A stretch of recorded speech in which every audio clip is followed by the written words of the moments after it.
วัสดีครับผมนี่อีกสุดนี้ก็จะออกไปแล้วครับผมจะได้ตัดอีกแล้วครับสวยมากนะครับผม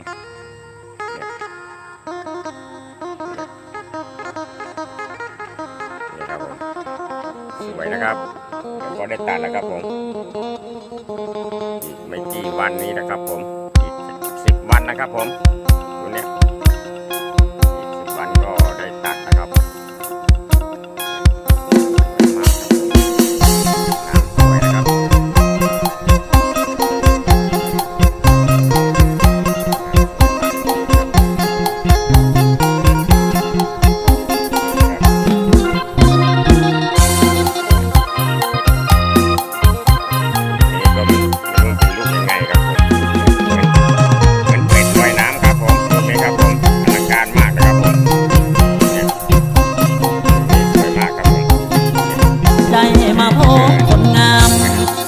สาวแหล่โอ้สาวแหล่บ้านนา